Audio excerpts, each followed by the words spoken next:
အားလုံးပဲမင်္ဂလာပါခင် Audio Book Channel ကနေကြိုဆိုပါရရှင်ဒီနေ့မှာတော့ဗမော်သိန်းဖေရဲ့မြဝေလို့တော့အတွင်းများတည့်ရဲ့အပိုင်းနှစ်ကလေးကိုဆက်ပြီးတော့ဖတ်ပြမယ်နော်ခိုင်မာသောဆုံးဖြတ်ချက်ချပါအရင်ကအောင်မြင်ကြီးပွားဖို့အတွက်ပြင်းပြသောလူအင်ဆန္ဒရှိဖို့ဆိုတာရေးပြခဲ့ပြီးပါပြီဒါနဲ့မလုံလောက်သေးပါဘူးနောက်တစ်ဆင့်လုပ်ဖို့လိုလာပြန်ပြီအဲ့ဒါကဆုံးဖြတ်ချက်တစ်ခုခုကိုခိုင်ခိုင်မာမာချမှတ်ဖို့ပါဘာဆုံးဖြတ်ချက်လဲဒီနေ့ရစပြီးငါဖြစ်ချင်တာကိုမဖြစ်အောင်လုပ်မယ်ဆိုတဲ့ဆုံးဖြတ်ချက်ပါအဲ့ဒီလိုဆုံးဖြတ်ချက်ချပြီးတာနဲ့မိမိရဲ့ဘဝဟာတဖြည်းဖြည်းပြောင်းလဲတိုးတက်လာပြီးမိမိဖြစ်ချင်တာကိုရအောင်လုပ်နိုင်တာတွေ့ရပါလိမ့်မယ်မယုံရင်အောက်မှာရေးပြထားတဲ့ခိုင်မာတဲ့ဆုံးဖြတ်ချက်ချခဲ့ကြတဲ့ကမ္ဘာကျော်အောင်မြင်ထင်ရှားနေသူတွေအကြောင်းကိုဖတ်ကြည့်လိုက်ပါ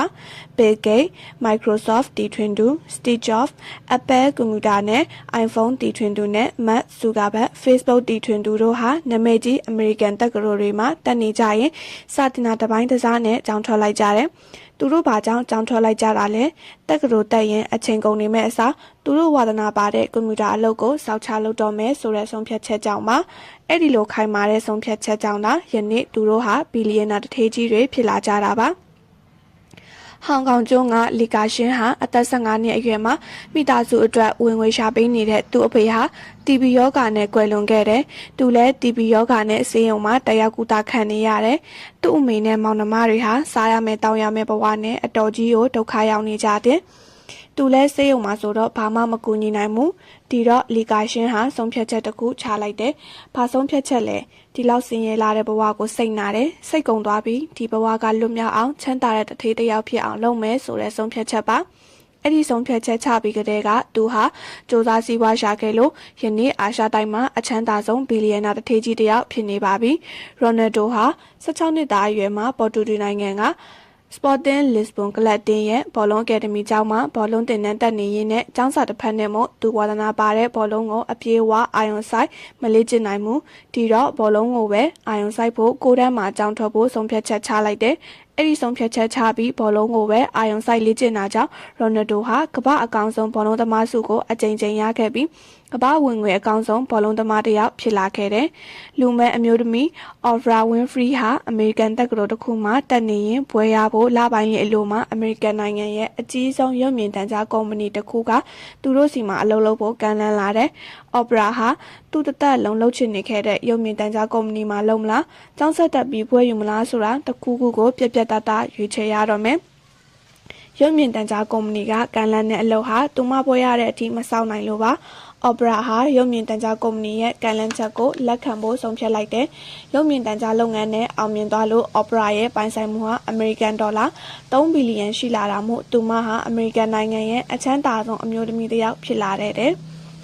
့လူအတော်များများဟာမိမိရဲ့ဘဝတိုးတက်ပြောင်းလဲစေမဲ့အခွင့်အလမ်းတွေတွေ့ရပေမဲ့ပြက်ပြက်သားသားခိုင်ခိုင်မာမာဆုံးဖြတ်ချက်ချဖို့ဝင်လေးနေကြတယ်တွန်းဆုတ်နေကြတယ်မစွန့်စားရဲကြဘူးဒီတော့သူတို့ဘာဖြစ်လာကြတယ်လဲဘာမှမဖြစ်လာပါဘူးအရင်အခြေအနေအတိုင်းစင်စင်ရဲရဲချိုချိုငယ်ငယ်ဘဝနဲ့ပဲတသက်လုံးနေသွားကြရတယ်လူဘဝမှာလူဖြစ်လာပြီးလူအဆင့်တန်းမိမနေရတာလူဖြစ်ရကြမနှက်ဘူးလို့ထင်ပါတယ်သူတို့မှာအခွင့်အလမ်းဆိုတာအမြဲတမ်းပေါ်နေတယ်လို့ထင်ကြတယ်တကယ်တော့အခွင့်အလမ်းဆိုတာတစ်ခါတလေမှပေါ်လာတတ်ပြီးပေါ်လာတဲ့အခွင့်အလမ်းကိုမိမိရဖန်ဆုပ်ကိုင်နိုင်ဖို့လိုပါတယ်စွန့်စားရတဲ့သူတွေကတော့လူအများလို့မဟုတ်ဘူးမိမိဘဝတိုးတက်ဖို့အတွက်လှုပ်တင်တာကိုပြက်ပြက်တတ်တာခိုင်ခိုင်မာမာဆုံးဖြတ်ရဲကြတယ်ဆုံးဖြတ်ပြီးရင်လည်းဇွဲရှိရှိနဲ့မအောင်မြင်မချင်းလှုပ်တတ်ကြတယ်ခိုင်ခိုင်မာမာဆုံးဖြတ်ချက်ချရဲသူတွေဟာဒီကဘာမှာလူအ ਨੇ စုလေးပါဒါကြောင့်လည်းအောင်မြင်ကြီးပွားသူတွေဟာနည်းနည်းလေးပါဘာဖြစ်လို့ဆုံးဖြတ်ချက်ချဖို့အရေးကြီးကြောင်းပြောရတာလဲတင်တကယ်ပဲစိတ်ထဲမှာခိုင်မာတဲ့ဆုံးဖြတ်ချက်ချလိုက်တာနဲ့တပြိုင်နက်တည်းမှာပဲတင်ရဲ့အုံနောက်ထဲမှာအာယုံကြောတွေကတင်ရဲ့ခန္ဓာကိုယ်တစ်ခုလုံးမှာရှိကြတဲ့အာယုံကြောတွေကိုတည်င်းပို့လိုက်တဲ့တင်ဆုံးဖြတ်ချက်အတိုင်းလိုက်လုပ်ကြဖို့ပါဒီတော့တင်ကောင်းထဲမှာအခွင့်အလမ်းတွေလောက်ရမယ့်နီလန်းတွေအလိုလိုပေါ်လာလိမ့်မယ်အဲ့ဒါတွေကိုလှုံ့ဆော်ဖို့တင်ရဲ့ခန္ဓာကိုယ်ကလည်းအစဉ်အသင့်ဖြစ်နေပါပြီဒါကြောင့်တင်အောင်မြင်ကြီးပွားခြင်းနဲ့ဆိုရင်အင်မတန်ရိုးစင်းလာတဲ့နည်းဖြစ်တဲ့ခိုင်မာတဲ့ဆုံးဖြတ်ချက်ချဖို့လိုတယ်ဆိုတာမမေ့စေချင်ပါတင်ပိုင်ဆိုင်တော့ယေဒနာတပါ ကဘာပေါ်မှာအဖိုးတန်ဆုံးယေဒနာဟာဘာလဲလို့မေးရင်လူတွေကအမျိုးမျိုးဖြေကြပါလိမ့်မယ်။တချို့ကရွှေငွေတချို့ကပဒံများကြောက်စိမ့်စသည်ဖြင့်သူတို့စိတ်ထဲမှာထင်တာတွေဖြေကြပါလိမ့်မယ်။အဲ့ဒီတွင်ထွက်ကြောက်တံပဒံများတွေကိုငွေအမြောက်များပေးပြီးဈေးကြီးပေးဝယ်ကြရတာကြောင့်အဖိုးတန်တယ်လို့ပြောကြတာတဘာဝကြပါတယ်။ဒါပေမဲ့အဲ့ဒီယေဒနာတွေဟာစပိန်တစည်းမော်တော်ကားတစည်းဖြစ်အောင်လုံနိုင်စွမ်းရှိပါသလား။လကဘာတက်ဖို့အာကာသယာဉ်တစင်းလုပ်ပေးနိုင်သလား။ဘာလုပ်ပေးနိုင်ပါမလဲ။အဲ့ဓာတွေကတမက်ပစ္စည်းတွေမို့ပစ္စည်းတစ်ခုလုပ်ပေးနိုင်တဲ့အစွမ်းမရှိကြပါဘူး။ဒါပေမဲ့လူတိုင်းမှာရှိကြတဲ့အုံနောက်ကတော့မော်တော်ကား TV ကွန်ပျူတာတယ်လီဖုန်းအာကာသယာဉ်စတာတွေအကုန်တီထွင်နိုင်တဲ့ပစ္စည်းတွေလုပ်ပေးနိုင်တဲ့တောရလေးတရွာကနေအထက်မြင့်အဆောက်အအုံတွေပါတဲ့မြို့ကြီးတစ်ခုကိုဖန်တီးပေးနိုင်တဲ့ကဘာကြီးကနေမိုင်ပေါင်းတန်းချီဝေးတဲ့လာကဘာနဲ့တခြားကြိုတွေကိုတွားရောက်စူးစမ်းလေ့လာမှုလုပ်နိုင်တဲ့လူအုံနောက်ဟာအဲ့ဒီလိုဖြစ်ချင်တာကိုဖြစ်အောင်လုပ်ပေးနိုင်စွမ်းရှိပေမဲ့လူတွေ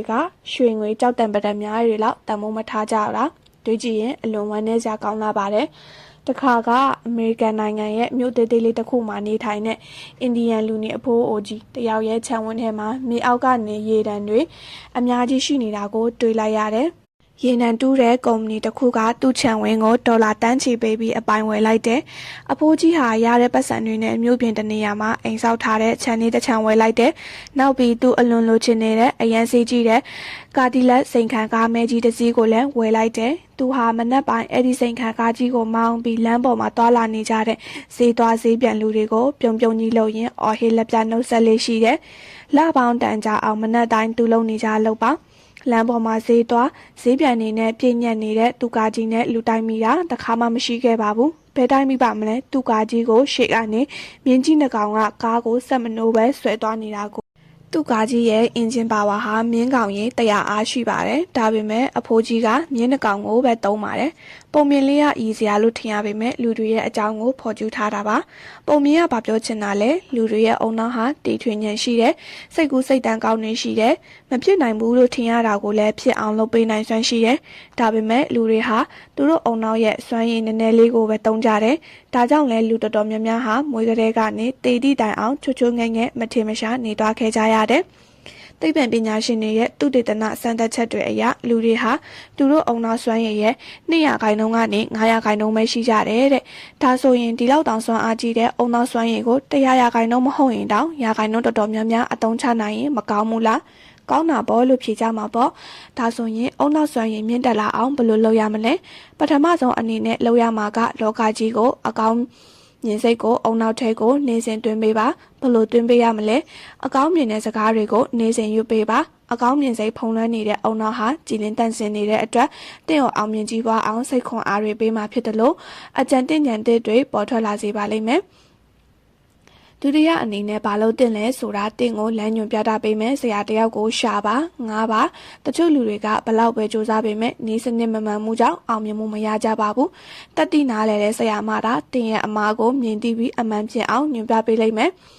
တချို့အားကစားသမားတွေကသူတို့ထက်ခန္ဓာကိုယ်ပိုထွားကြိုင်းပြီးပိုတန်မာသူတွေကိုအနိုင်ယူနိုင်တာနီးစနစ်ကြောင့်မှာ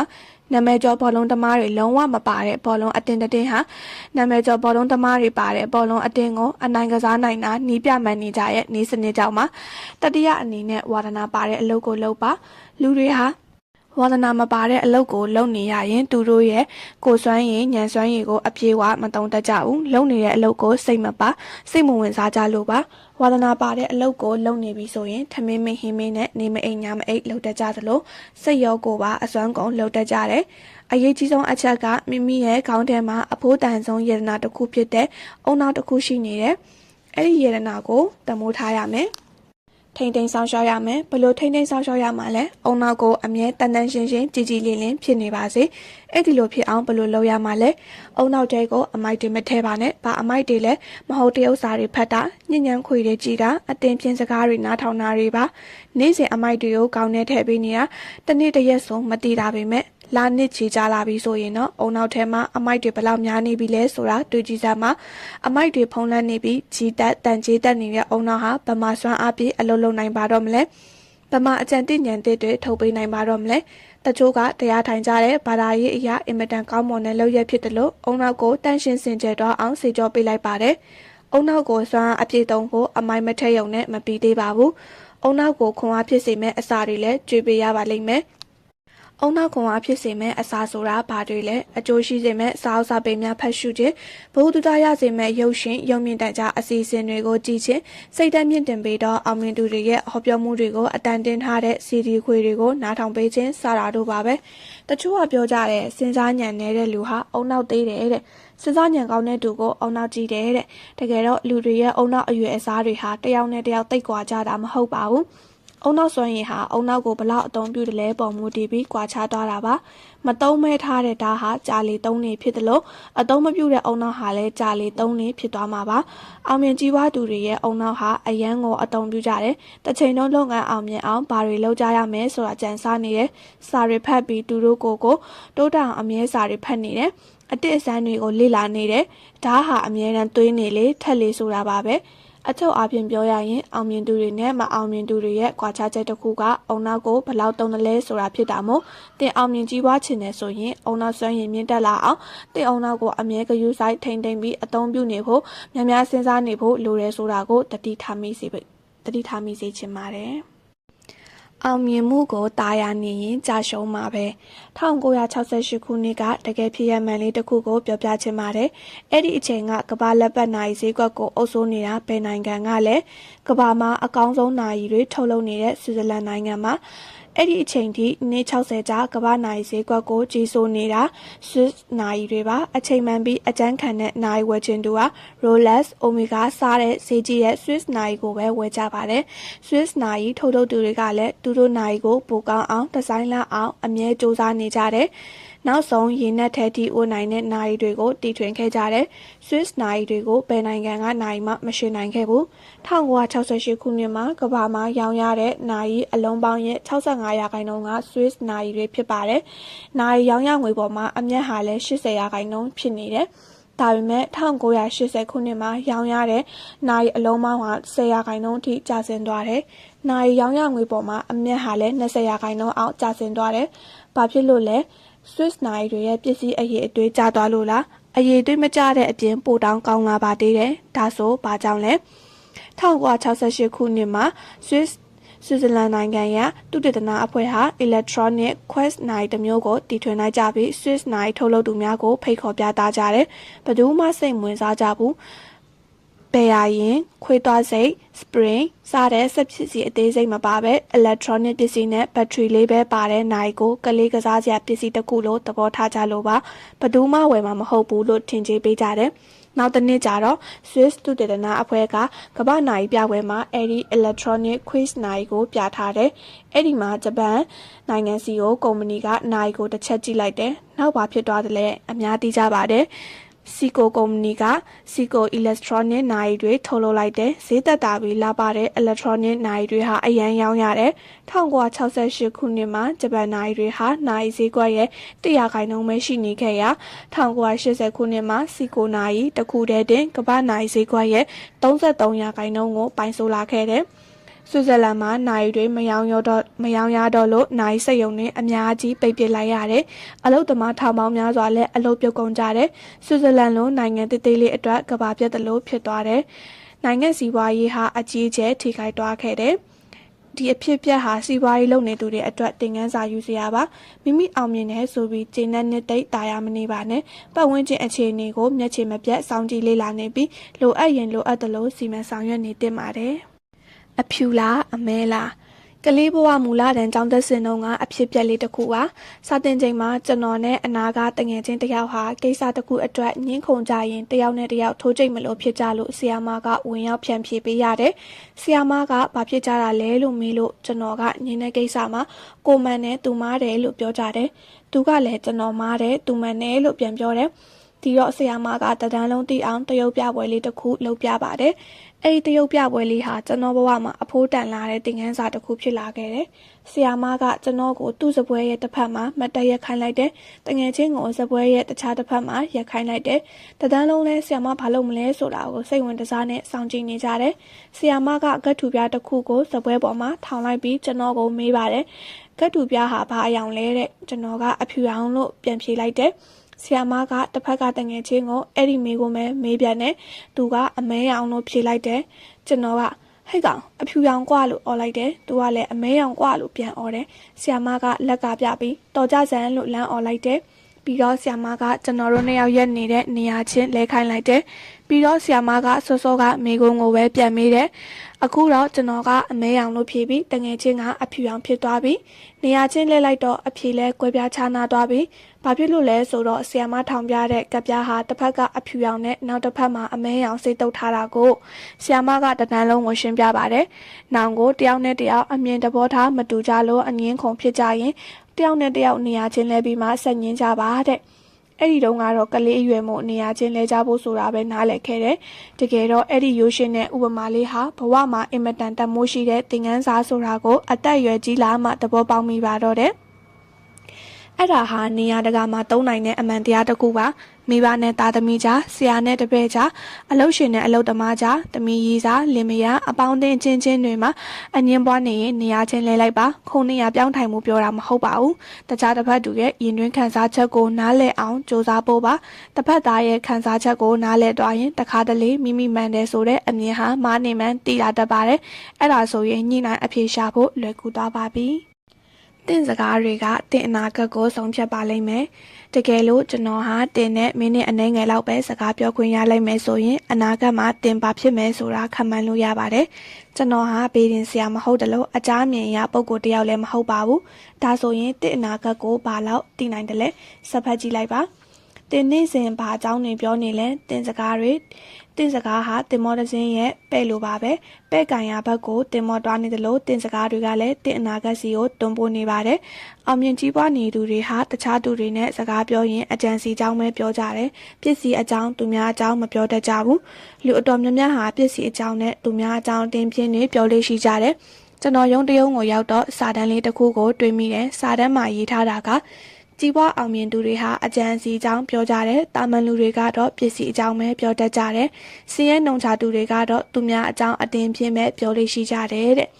ကြီးပွားအောင်မြင်သူတွေဘာကြောင့်အကြံစီအကြောင်းပဲပြောကြတာလဲသူတို့ဟာအကြံစီကောင်းရရင်ကြီးပွားနိုင်တယ်ဆိုတာနားလည်ကြတယ်အကြံစီကောင်းရဖို့ကြီးပွားချမ်းသာသူတွေအချင်းချင်းအကြံစီအကြောင်းဆွေးနွေးကြတယ်အကြံစီကောင်းရဖို့ဟောပြောပွဲဆီမီနာတွေကိုပတ်စံအများကြီးပေးပြီးတရားနာထောင်ကြတယ်အကြံစီကောင်းရဖို့စာအုပ်တွေအများကြီးဖတ်ကြတယ်သူတို့ကောင်းထဲမှာကြီးပွားချမ်းသာဖို့အကြံစီတွေပဲစဉ်းစားနေတယ်ပစ္စည်းအကြောင်းသူများအကြောင်းပြောဖို့စဉ်းစားဖို့အချိန်မရှိဘူးတာမန်လူတွေကြတော့ဘာအကြောင်းတွေပြောကြတယ်လဲငါကတော့ကွန်ဒိုမှာနေတယ်ငါကတော့နောက်ဆုံးပေါ်ဘာကားကြီးဝယ်ထားတယ်ငါကိုင်းတဲ့လက်ကန်အိတ်ကနိုင်ငံခြားကနာမည်ကြီး Gucci brand မှာအိမ်ကားမပိုင်သူတွေကြတော့လဲငါအိမ်ကကြောင်လေးကတိတ်လိမ်ပါတယ်ကြွတောင်မခုတ်တတ်ဘူးတဲ့စင်းရဲပြီးအတိညာဏ်နှုံချတဲ့သူတွေကြတော့လူအများနဲ့မတည့်ကြဘူးဒီတော့သူတို့နဲ့မတည့်သူတွေအကြောင်းပြောတယ်သူတို့ကိုမနာလို့စိတ်ရှိနေတော့သူတို့တိတ်ခါကြစေဖို့မှန်နာရောမမှန်နာတွေရောပြောလို့ရှိကြတယ်အတင်းပြင်းတွေများပါတယ်အဲ့ဒီတော့တင်ဘလို့လူအမျိုးသားထဲမှာပါဝင်နေတယ်လေ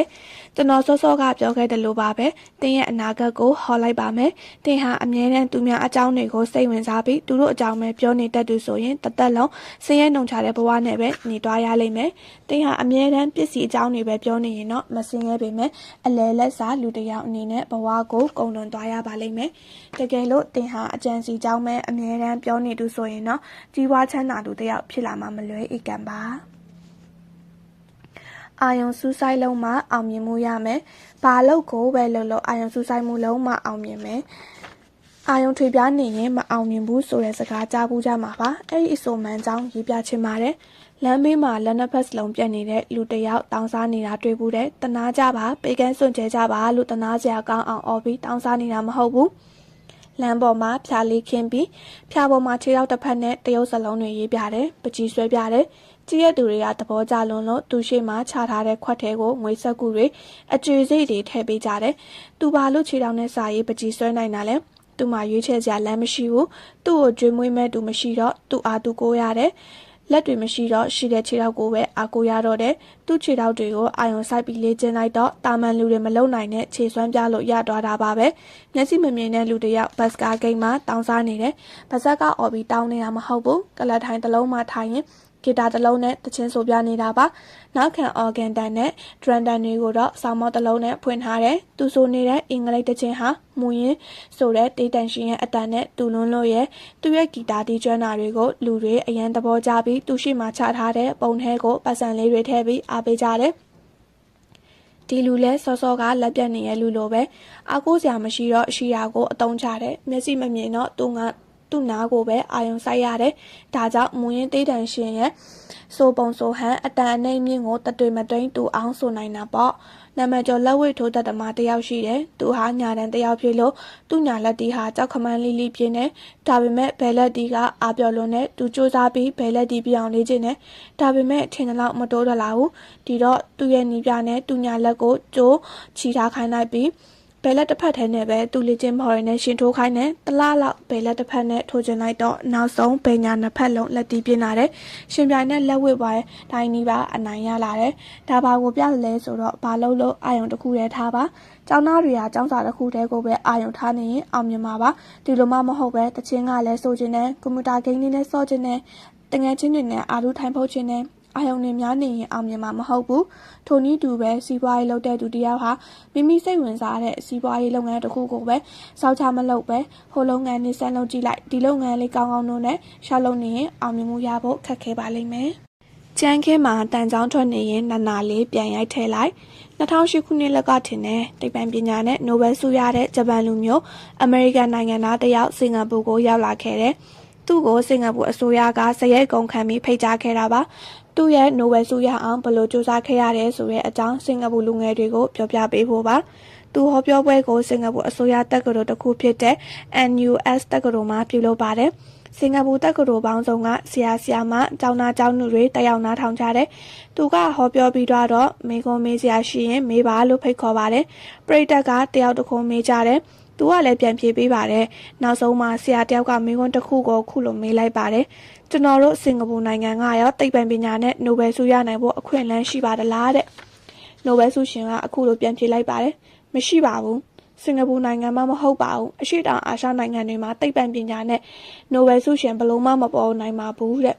အင်ရှင်စင်ကာပူနိုင်ငံသားတွေလည်းမျက်စိမျက်နှာပြက်ကုန်ကြတယ်နိုဘယ်ဆုရှင်ကထပ်ပြောပါတယ်ခုလိုပြောရတာကအရှေ့တောင်အာရှနိုင်ငံတွေမှာအများနဲ့မတူတမူထူးခြားတဲ့ကလေးကိုမြေတောင်မြောက်ပေးတဲ့အလေးချင်းမရှိလို့ပါ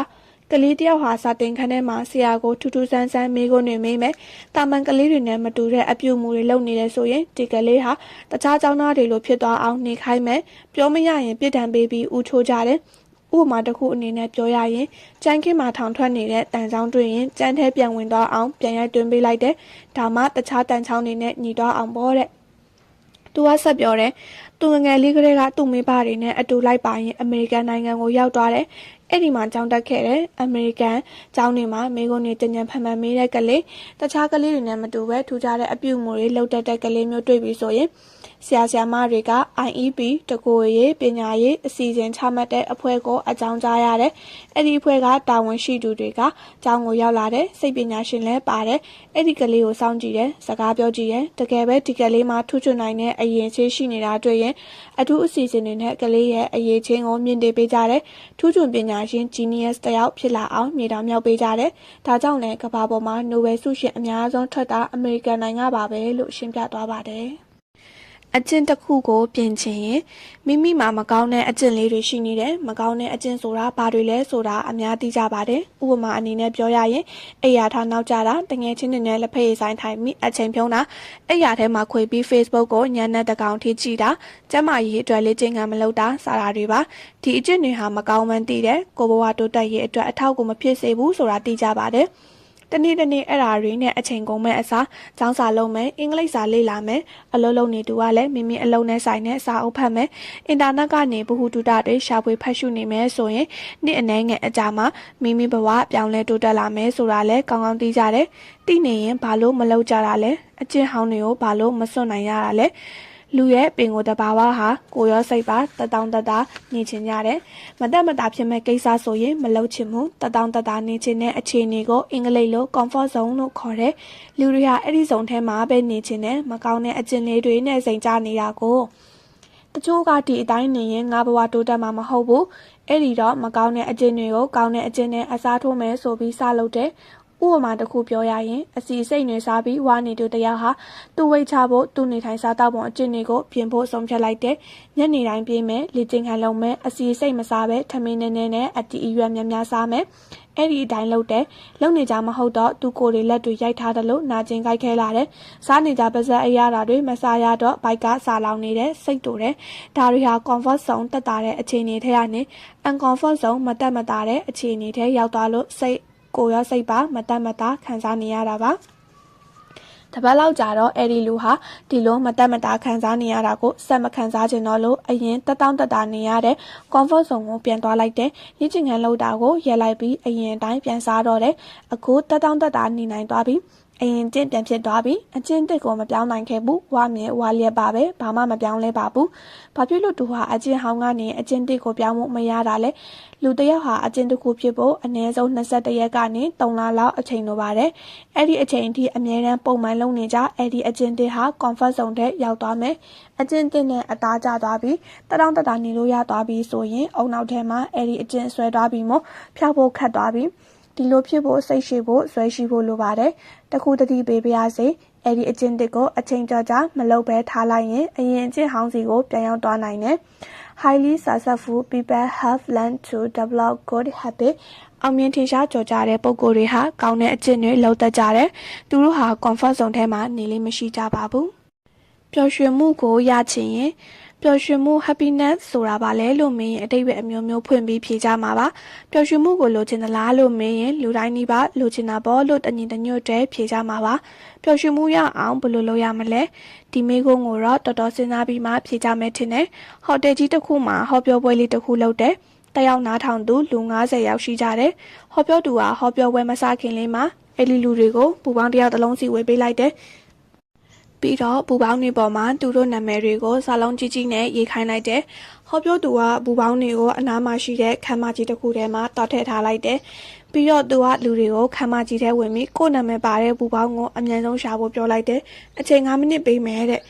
တွေ့တဲ့လူဟာပူပေါင်းယူပြီးအခုနေရာကိုပြန်လာခဲလို့ပြောလိုက်တယ်။လူတွေကဘာလုပ်ကြတယ်လဲခမတို့ထင်တဲ့အတိုင်းပဲခမ်းမကြီးထဲကအလိုအရက်ပြေးဝင်သွားကြတယ်။တယောက်နဲ့တယောက်တွန်းထိုးပြီးသူတို့နာမည်ပါတဲ့ပူပေါင်းကိုရှာကြတယ်။အချိန်9မိနစ်စေသွားပြီးတယောက်မှသူ့နာမည်ပါတဲ့ပူပေါင်းကိုမရခဲ့ကြပါဘူး။အခုဟောပြောသူကထပ်ပြောလိုက်တယ်။ဒီအခါခမ်းမကြီးထဲရောက်ချင်းအနည်းဆုံးပူပေါင်းကိုကောက်ကင်လိုက်ပါပြီးရင်ပူပေါင်းပေါ်မှာရေးထားတဲ့နာမည်ကိုအော်ခေါ်လိုက်ပ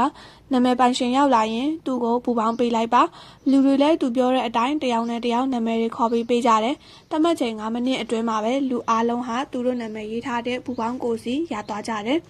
ဟောပြောသူကလူတွေဟာပျော်ရွှင်မှုရဖို့ကြိုးစားနေကြတယ်ကိုယ်နာမည်ပါတဲ့ဘောလုံးကိုအသေးတန်ရှာတယ်လို့ပဲပေါ့မတွေ့ဘူးမဟုတ်လားဘယ်တွေ့ပါမလဲပျော်ရွှင်မှုဆိုတာကိုယ်စီမှာမှမရှိတာသူများစီမှာပဲရှိနေတယ်ကိုယ်စီရပူပေါင်းကိုနာမည်ပိုင်ရှင်ကိုပေးလိုက်ရင်ကိုယ်စီလဲကိုယ်နာမည်ပါတဲ့ပူပေါင်းရောက်လာလိမ့်မယ်ပျော်ရွှင်မှုဆိုတာလဲဒီအတိုင်းပါပဲသူများကိုပျော်ရွှင်မှုပေးလိုက်ရင်ကိုယ်စီကိုပျော်ရွှင်မှုရောက်လာလိမ့်မယ်လမ်းမေးမှာထိုင်ပြီးတောင်းစားနေတဲ့အသက်80 80အရွယ်အဖွားကြီးတယောက်ကိုတွေ့လိုက်တယ်အမေချင်းကိုချင်းစားပြီးတနာလို့လက်ဖက်ရည်တောင်းမဲ့1000တန်ငွေဆွဲကိုတရက်ကိုအဖွားကြီးလက်ထဲထည့်ပေးလိုက်တယ်။တနေ့စာထမင်းဝယ်စားဖို့ရလိုက်တော့ဝမ်းသာသွားတဲ့အဖွားကြီးရဲ့ဖုန်ကြီးပါစေတက်ရှိပါစေဆိုတဲ့မေတ္တာပို့တန်လေးဟာရင်ထဲမှာကြည်နူးသွားစေတယ်။တနေ့လုံးစိတ်ချမ်းသာသွားတယ်။ဖျားပွဲတစ်ခုမှာအယုတ်ရောင်နဲ့ဆိုင်မှာချိတ်ဆွဲထားတဲ့မင်းသမီးရုပ်လေးတစ်ခုကိုအတော်ကြာကြာငေးကြည့်နေတဲ့ကလေးမလေးတစ်ယောက်ကိုတွေ့မိတယ်။ဝတ်ထားတဲ့အဝတ်အစားကိုကြည့်ပြီးအတော်ကိုဆင်းရဲတဲ့ကလေးမို့အဲ့ဒီအယုတ်ကိုဝယ်စရာပတ်စံမရှိဘူးဆိုတာသိတယ်။အဲ့ဒီမင်းသမီးအယုတ်ကိုဆိုင်ရှင်ကြီးကဈေးမေးပြီးဝယ်ပေးလိုက်တယ်။ဈေးမကြီးလာပါဘူး။အယုတ်လေးကိုကလေးမလေးရဲ့လက်ထဲထည့်ပေးလိုက်တယ်။ကလေးမလေးဟာကျေးဇူးတင်ပါတယ်လို့မပြောတတ်ရှာပါဘူး။ဒါပေမဲ့အံ့ဩမှုဝမ်းသာမှုတွေပါတဲ့မျက်ရည်အဝိုင်းသားနဲ့မော်ကြည့်လိုက်တဲ့ကလေးမလေးရဲ့အကြည့်ဟာကျေးဇူးတင်လိုက်တာဦးရဲ့လို့ပြောနေတယ်လို့ပါပဲ။ကလေးမလေးပြောသွားတာကြည့်ပြီးရင်ထဲမှာကြည်နူးပီတိဖြစ်သွားလိုက်ရတာ။ပျော်ရွှင်မှုကိုငွေထိုးပိုက်ရှာနေကြမလို့ပါဘူးတတ်နိုင်တာလေးပေးကမ်းမယ်တတ်နိုင်တာလေးကူညီမယ်ဆိုရင်ပျော်ရွှင်မှုလေးတွေရောက်လာပါလိမ့်မယ်အယူသာရှိပြီးအပေးမရှိသူတွေအတွက်ကတော့ပျော်ရွှင်မှုဟာအဝေးတနေရာမှာပဲရှောင်ပုံးနေပါလိမ့်မယ်လောကကြီး